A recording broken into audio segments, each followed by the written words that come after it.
Los sistemas tal cual están ahora mismo concebidos no permiten cumplir con ese nivel de portabilidad. Es imposible. Tienes que crear nuevos sistemas para ello o arreglar los que tienes.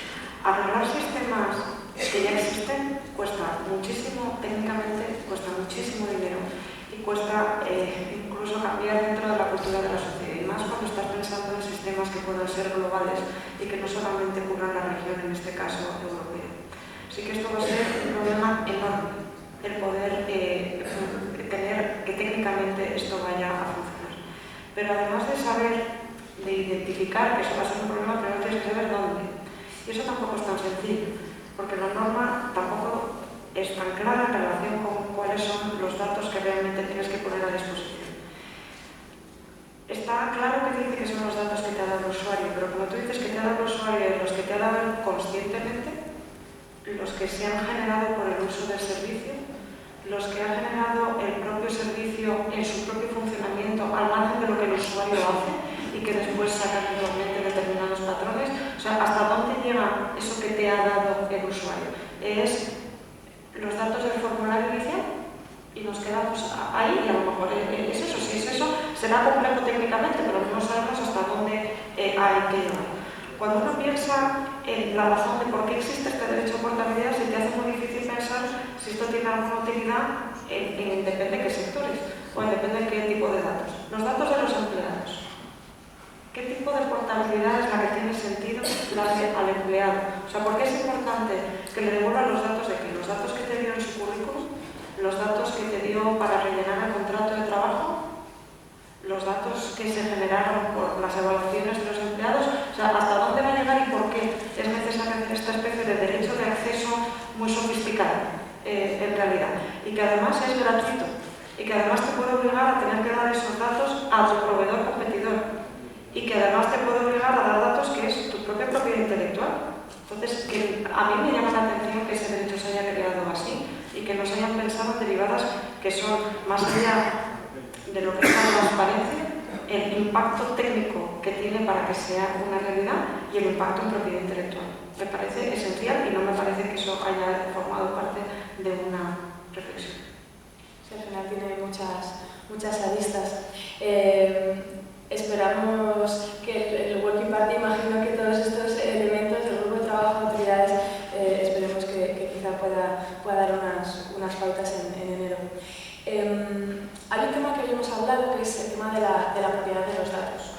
Sabemos que la propiedad es un derecho fundamental, pero hay nuevas normativas que se están regulando en Bruselas, como la Directiva de Suministros Digitales o la Directiva de e-Privacy, que vienen a dar un mayor control a los usuarios, o si cabe todavía, sobre sus datos. Digamos que la Directiva de Suministros Digitales le da un valor monetario, establece que los usuarios podrán pagar en un momento dado con sus datos en los servicios.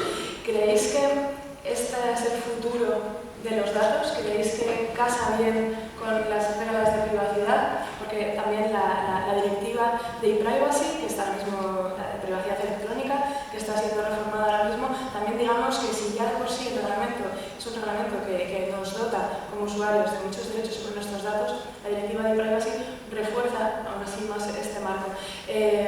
¿Cómo creéis que se van a casar estos elementos y cuál creéis que es el futuro en este sentido?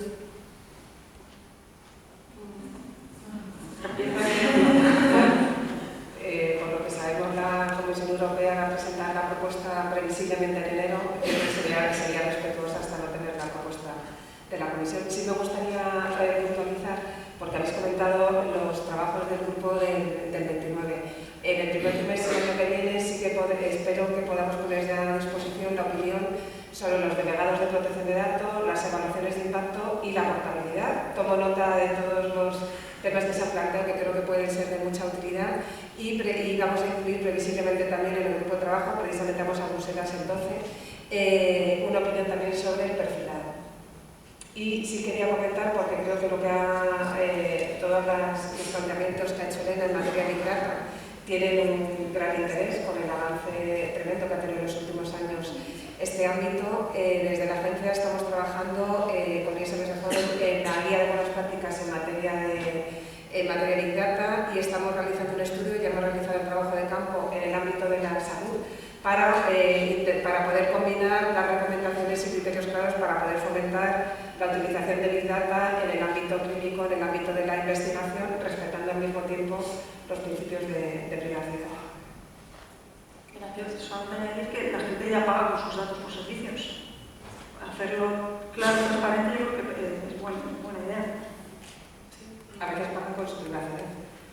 Sí, o sea, finalmente hay que pagar con sus datos. Claro. Ya sean más o menos sensibles, pero ya ocurre, con lo cual es decir, no es algo de naturaleza. Sí, o sea, como también se ha comentado antes, el hecho de que para mí la clave de la portabilidad está en que yo pudiera tener acceso a todos mis datos, tanto los que di como los que, digamos, los transaccionales de actividad de lo que yo he hecho con esa empresa en un locker que fuera mío. De manera que yo accedo, doy acceso a ellos, comparo. O sea, yo creo que ese es el punto final, pero es que estamos lejos de llegar ahí, porque efectivamente hace falta inversiones potentes en muchas empresas, sobre todo en sectores más tradicionales, para que esto sea factible, pero al final, o sea, no sé, yo creo que avanza en algún sentido este tipo de cosas. Hay que decir cómo es, porque no puede ser decir, hay que hacer portabilidad, pero se busca en la vida. Porque las empresas que tienen muchos datos intentarán tirar de ellos para que no vengan otras más innovadoras y se aprovechen de que esos datos están ahí, ¿no? Pero yo creo que es hacia dónde hay que ir, porque hoy por hoy ya pagamos con datos. O sea. Bueno, desde esta regulatoria, desde luego, se apunta esta vía. Una pregunta algo más concreta que también, pues bueno, preocupa al sector publicitario. Con la nueva redefinición de datos de carácter personal se incluyen los identificadores únicos. Muchas de las empresas del entorno digital son B2B, es decir, no tienen un contacto directo con el usuario para poder pedir en un momento dado ese consentimiento para el tratamiento de esta información. Cecilia, ¿tú crees que el interés legítimo puede jugar en este terreno un papel importante? ¿Cómo crees que se va a poder acercar un entorno complejo? Porque si sumamos el hecho de que se amplía el concepto de datos de carácter personal a que muchas empresas no tienen este acceso directo y que además se aplica toda la normativa a este entorno, ¿crees que el interés legítimo puede tener algo más de cobertura en este entorno?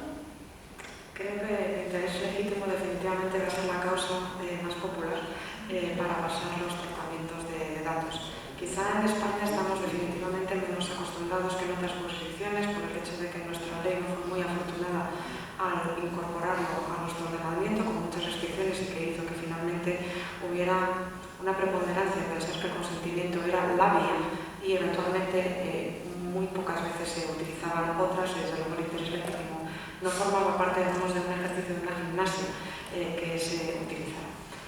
El hecho de que tengamos ahora también tantos datos que no van a venir directamente del interesado, sino que se está generando por el uso que hace el servicio, que las propias máquinas en su conexión van a ir generando, definitivamente harán que al menos el consentimiento tradicional del acepto creo que irá desapareciendo. Quizás se haga de otra forma a través de las máquinas que digan aceptos entre ellas, con una previa programación de qué es lo que tú quieres, pero definitivamente eso va a tener que cambiar y está cambiando ya. El interés legítimo va a ser uno de esos elementos, pero el interés legítimo no significa que como a mí me interesa, entonces allá vamos. Si el interés legítimo realmente es muchísimo más difícil que el consentimiento. No necesariamente en tiempo y en dinero en relación con el usuario, pero sí en pensamiento, sí en reflexión, sí en el tipo de salvaguardas que tienes que poner para que ese interés legítimo realmente sea el adecuado, porque el interés legítimo al final significa que si no hay consentimiento tendrá que haber otras cosas, y esas otras cosas desde luego pasan primero por una mejor transparencia. Cuando antes decía Elena, es que ya estamos pagando con nuestra privacidad, efectivamente, pero no lo sabemos. Ese es el cambio que hay que las organizaciones y los usuarios, las autoridades, o sea, forman parte de algo que tenemos que ser conscientes de ellos. Y hay determinadas cosas que probablemente habrá que poner una línea, y es la línea ética. De todo vale simplemente porque lo sepas, eso es algo que es lo que queremos hacer. O sea, para mí hay veces que echo de menos que la normativa de protección de datos no haya, como existe la normativa de consumidores y usuarios, el concepto de lo que es unfair, lo que es abusivo, lo que ya no es una cuestión de que aceptes o no, es que es una cuestión de que eso no debería hacerse de esa forma. Creo que sea parte del discurso ético ese análisis del interés legítimo, en general, no porque se llame así la causa dentro de la ley, es que tienes que realmente tener en cuenta cuáles son los intereses legítimos y uno de ellos los del usuario, que es el que te paga, o la razón por la cual te pagan otros. Así que definitivamente creo que formará parte de esa discusión. Enlazando un poco, porque no interviene en relación con la modificación de la directiva de e-privacy, la verdad que sí que me preocupa que el nacimiento de esa directiva, como de otras sectoriales, fue realmente porque el entorno digital era lo que era